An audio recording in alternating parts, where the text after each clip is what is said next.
എല്ലാവർക്കും നമസ്കാരം. ബേക്കി ഫാമിലിയുടെ ഏറ്റവും പുതിയ വീഡിയോയിലേക്ക് എല്ലാവർക്കും സ്വാഗതം. ഇന്ന് ഞാൻ വന്നിട്ടുള്ളത് ഒരു ബ്രെഡിൻ്റെ സാൻഡ്വിച്ചുമായിട്ടാണ്. നമ്മുടെ വീട്ടിൽ കുറച്ച് മുട്ടയും അതേപോലെ ഒരു ബ്രെഡും ഉണ്ടെങ്കിൽ പെട്ടെന്ന് തന്നെ ഉണ്ടാക്കിയെടുക്കാൻ പറ്റുന്ന ഒരു സാൻഡ്വിച്ച്. ബ്രേക്ക്ഫാസ്റ്റ് ആയിട്ടും അതുപോലെ ഈവനിങ് സ്നാക്കായിട്ടും ഒക്കെ ഉപയോഗിക്കാൻ പറ്റുന്ന ഈ സാൻഡ്വിച്ചിൻ്റെ റെസിപ്പി നമുക്കൊന്ന് കണ്ടു നോക്കിയാലോ. അപ്പോൾ നമ്മുടെ ബ്രെഡ് സാൻഡ്വിച്ച് ഉണ്ടാക്കാനായിട്ടുള്ള ബ്രെഡ് ഞാനിവിടെ നല്ല സ്ലൈസ് ആക്കി വെച്ചിട്ടുണ്ട്. സൈഡ് ഭാഗമൊക്കെ ഒന്ന് കട്ട് ചെയ്ത് നല്ല ഭംഗിയാക്കിയിട്ട് വെച്ചിട്ടുണ്ട്. ഇത് ഇപ്പോൾ കടയിൽ നിന്ന് വാങ്ങിയിട്ടുള്ള ബ്രെഡ് അല്ല, നമ്മൾ സ്വന്തം ഉണ്ടാക്കിയിട്ടുള്ള ബ്രെഡാണ്. ബ്രെഡ് ഉണ്ടാക്കുന്ന വീഡിയോ ഞാൻ മുമ്പ് ചെയ്തിട്ടുണ്ട്. അത് നിങ്ങൾക്ക് കാണാത്തവരുണ്ടെങ്കിൽ ഐ ബട്ടൺ ക്ലിക്ക് ചെയ്തിട്ട് കണ്ടു നോക്കാവുന്നതാണ് കേട്ടോ. ഒരു ബൗളെടുത്ത് അതിലേക്ക് 2 മുട്ട പൊട്ടിച്ച് വെച്ച് കൊടുക്കാം.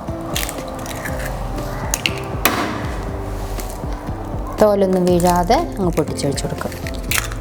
ഇനി അതിലേക്ക് കുറച്ച് കുരുമുളക് പൊടി, കുറച്ച് ഉപ്പ്,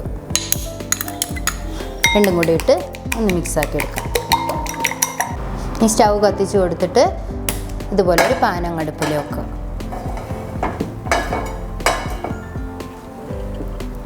പാനിലേക്ക് കുറച്ച് നെയ്യ് തൂക്കി കൊടുക്കുന്നുണ്ട്. ഓയിലോ വെളിച്ചെണ്ണയോ എന്തെങ്കിലും ഒഴിച്ച് കൊടുക്കുക. ഈ പാനിലേക്ക് നമ്മൾ ഒഴിച്ച് വെച്ചിരിക്കുന്ന മുട്ടയാണ്.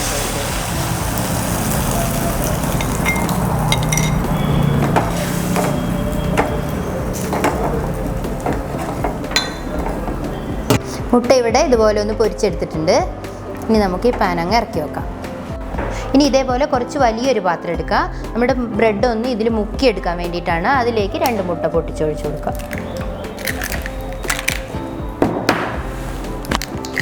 2 മുട്ടയും പൊട്ടിച്ചൊഴിച്ച് കൊടുത്തു.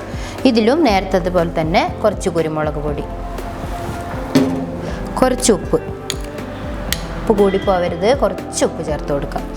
എന്നിട്ട് ഇത് രണ്ടും കൂടെ ഒന്ന് മിക്സ് ആക്കിയിട്ട് എടുക്കാം. ഇനി നമുക്ക് ഇതിലേക്ക് കുറച്ച് പാല് ചേർത്ത് കൊടുക്കാം. ഒരു ലൂസിന് വേണ്ടിയിട്ട് കുറച്ച് പാല് നന്നായിട്ടങ്ങ് അടിച്ചെടുക്കാം. സ്ലൈസ് ചെയ്ത് വെച്ചിരിക്കുന്ന ബ്രെഡ് കഷ്ണം ഇതേപോലെ വെച്ചിട്ട് നമ്മൾ ഇതിൻ്റെ മുകളിലോട്ട് ഇതേപോലെ ചീസ് സ്ലൈസ് വെച്ച് കൊടുക്കാം. ഒരു ബ്രെഡിൻ്റെ മുകളിലേക്ക് ഇതേപോലെ ഒരു ചീസ് വെച്ച് കൊടുക്കാം. അതിനുശേഷം കുറച്ച് സവാള അരിഞ്ഞത് ഇതിൻ്റെ മുകളിലൂടെ അങ്ങ് ഇട്ട് കൊടുക്കാം. പിന്നെ ഒരു 3 പീസ് തക്കാളി, ടൊമാറ്റോ, അതേപോലെ കുറച്ച് ക്യാരറ്റ് റൗണ്ടിൽ അരിഞ്ഞിട്ടുണ്ട്.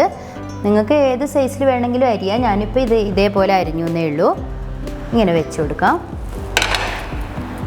അതിനുശേഷം നമ്മൾ ആദ്യം പൊരിച്ച് വെച്ചിരുന്നില്ലേ, ആ മുട്ട ഒരു പീസ് എടുത്ത് ഇതിൻ്റെ മുകളിലോട്ട് വെച്ച് കൊടുക്കാം. പിന്നെ ഇതിൻ്റെ മുകളിൽ കുറച്ച് മല്ലിയില ഇട്ട് കൊടുത്തിട്ട് പിന്നെ കുറച്ച് സോസ്, ടൊമാറ്റോ സോസാണ്, അത് ഇതിലേക്ക് അങ്ങോട്ട് ഒഴിച്ചു കൊടുക്കാം. മയോണീസ് എൻ്റെ കയ്യിൽ ഇല്ലാത്തത് കൊണ്ടാണ്, ഉണ്ടെങ്കിൽ നിങ്ങൾക്ക് ഇതുപോലെ ഒഴിച്ചു കൊടുക്കാം. ഇനി ഈ ബ്രെഡിൻ്റെ സ്ലൈസ് എടുത്ത് ഇതിൻ്റെ മുകളിലോട്ട് വെച്ച് ഫില്ല് ചെയ്ത് കൊടുക്കാം. ഇങ്ങനെ 3 ബ്രെഡും ഞാനിവിടെ ഫില്ല് ചെയ്ത് കൊണ്ടുവരാം. ഞാനിവിടെ 3 ബ്രെഡും ഫില്ല് ചെയ്ത് കൊണ്ടുവന്നിട്ടുണ്ട്. ഇതിൽ നിങ്ങൾക്ക് ഇഷ്ടമുള്ള പച്ചക്കറികൾ ഏത് വേണമെങ്കിലും ചേർത്ത് കൊടുക്കാം.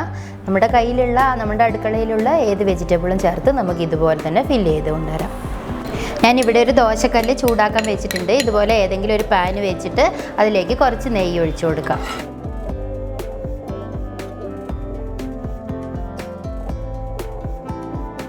ഇവിടെ പാൻ നല്ലോണം ചൂടായിട്ടുണ്ട്. അപ്പോഴേക്കും ബ്രെഡിൻ്റെ സ്ലൈസൊക്കെ ഞാൻ ഈ മുട്ടയുടെ ബാറ്ററിൽ മുക്കി എടുത്ത് വെച്ചിട്ടുണ്ട്. ഇനി നമുക്ക് തീ ഒന്ന് കുറച്ച് വെച്ചിട്ട് ലോ ഫ്ലെയിമിൽ ഇട്ട് കൊടുത്തിട്ട് ഈ ബ്രെഡ് സ്ലൈസ് എടുത്ത് ഈ കല്ലിലേക്ക് അങ്ങ് വെച്ച് കൊടുക്കാം. തീ കൂട്ടി കൊടുക്കരുത്, അപ്പോൾ പെട്ടെന്ന് തന്നെ ഇത് കരിഞ്ഞു പോവും. തീ കുറച്ച് കൊടുത്തുകൊണ്ട് ഇത് ഓരോ ഭാഗവും മറിച്ചിട്ട് നമുക്ക് പൊരിച്ചെടുക്കാം. ഈ ഒരു കളറേ വരാൻ പാടുള്ളൂ. ഈ ഒരു കളർ വന്നപ്പോൾ ഞാൻ അടിഭാഗം ഒന്നുകൂടി മറച്ചിട്ട് കൊടുത്തിട്ടുണ്ട്. ഇനി എല്ലാ സൈഡും ഇതേപോലെ നമുക്ക് പൊരിച്ചെടുക്കാം. അപ്പോൾ നമ്മുടെ 3 സാൻഡ്വിച്ച് ഇവിടെ റെഡിയാക്കിയിട്ടുണ്ട്. ഈ ഒരു സാൻഡ്വിച്ച് ഓവനിലാണ് ചെയ്തിട്ടുള്ളത്. അപ്പോൾ കൂടുതൽ ഹെൽത്തി ആയിരിക്കും, ഓയിലൊന്നും ഇല്ലാതെ കൂടുതൽ ഹെൽത്തി. ഇങ്ങനെ വേണമെങ്കിൽ നിങ്ങൾക്ക് ഇങ്ങനെ ചെയ്തെടുക്കാം ഓവനുള്ളവർക്ക്, അല്ലെങ്കിൽ നമുക്ക് ഇതുപോലെ പാനിലിട്ട് പൊരിച്ചെടുക്കാം. അപ്പോൾ അടിപൊളിയായിട്ടുള്ള സാൻഡ്വിച്ച്, നല്ല ചൂടുണ്ട്, ടേസ്റ്റുള്ള സാൻഡ്വിച്ചാണ്. എല്ലാവരും ഇത് ട്രൈ ചെയ്ത് നോക്കണം കേട്ടോ. ഇനി ഇവിടെ ടേസ്റ്റ് വെക്കാനായിട്ട് ഒരാൾ വന്നിട്ടുണ്ട്. നമുക്ക് ഒരു സാൻഡ്വിച്ച് ഒന്ന് കൊടുത്തു നോക്കാം. ചേക്കു, സിദ്ധമ്മ ഉണ്ടാക്കിയ സാൻഡ്വിച്ച് നീ ഒന്ന് തിന്ന് നോക്ക്, എന്നിട്ട് എങ്ങനെയുണ്ട് എന്നൊന്ന് പറ.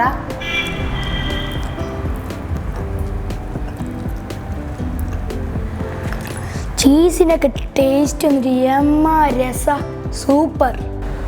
ഇനി താമസിക്കണ്ട, എല്ലാവരും പെട്ടെന്ന് ഉണ്ടാക്കിക്കോ. അപ്പോൾ നമ്മുടെ സാൻഡ്വിച്ച് എല്ലാവരും വീട്ടിലുണ്ടാക്കി നോക്കണം. വെജിറ്റബിളും മുട്ടയും ഒക്കെ ചേർന്ന ഒരു സാൻഡ്വിച്ച് ആയതുകൊണ്ട് തന്നെ ഇതൊരു ഹെൽത്തി സാൻഡ്വിച്ചാണ്. അതേപോലെ സിമ്പിളും ആണ്, ഉണ്ടാക്കാൻ വളരെ പെട്ടെന്നായിട്ട് കഴിയും. അപ്പോൾ നമ്മുടെ കുഞ്ഞുങ്ങൾ ഭക്ഷണം കഴിക്കാതെ ചോറ് കഴിക്കാതെയൊക്കെ കിടക്കുന്നുണ്ടെങ്കിൽ നമുക്ക് പെട്ടെന്ന് തന്നെ ഈ ഒരു സാൻഡ്വിച്ച് കുഞ്ഞുങ്ങൾക്ക് ഉണ്ടാക്കി കൊടുക്കുക. അവർക്കത് ഇഷ്ടമാവുകയും ചെയ്യും. അപ്പോൾ നമ്മുടെ ചാനൽ ഇഷ്ടമായിട്ടുണ്ടെങ്കിൽ ഒന്ന് സബ്സ്ക്രൈബ് ചെയ്യണം. അതുപോലെ തന്നെ ലൈക്ക് ചെയ്യാനും ഷെയർ ചെയ്യാനും കമൻറ്റ് ചെയ്യാനും മറക്കരുത്. അടുത്ത വീഡിയോ ആയിട്ട് വരുന്നത് വരെ എല്ലാവർക്കും നന്ദി.